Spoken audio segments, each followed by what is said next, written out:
નમસ્કાર, મનમંથન ન્યૂઝમાં આપનું સ્વાગત છે। ઘોગંબાના સરસવા ખાતે વનભાજી મહોત્સવ ઉજવવામાં આવ્યો।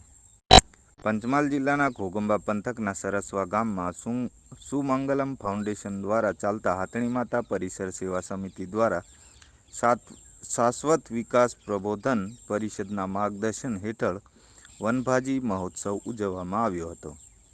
જેમાં ઘોગંબા તાલુકામાંથી રમેશભાઈ ચેરમેન અને તાલુકા સદસ્ય સુનિલભાઈ બારિયા, માજી તાલુકા સદસ્ય રાજુભાઈ રાઠવા અને શાશ્વત વિકાસ પરિષદમાંથી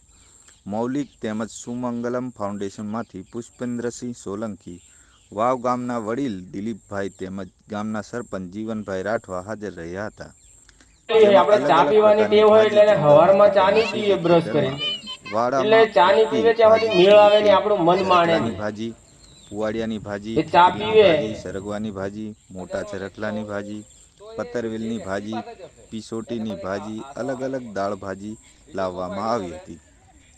જેમાં આવેલ મહેમાનો દ્વારા ભાજીનું મહત્વ અને કુપોષણને લગતી તમામ માહિતી પુષ્પેન્દ્રભાઈ અને એમની સંસ્થા સુમંગલમ ફાઉન્ડેશન છેલ્લા 4 વર્ષથી આપણા તેમજ ગામના વડીલ રતિલાલ દીપાભાઈ રાઠવા આસપાસના જે 4-5 પાણી ગામ માપણી કામ વિશે કરી રહી ગામના છે, લોકોને માહિતી અલગ અલગ વિષયને લઈને કામ કરવાના રાઠવા મનમંથન ન્યૂઝ ઘોગંબા। વિકાસના જે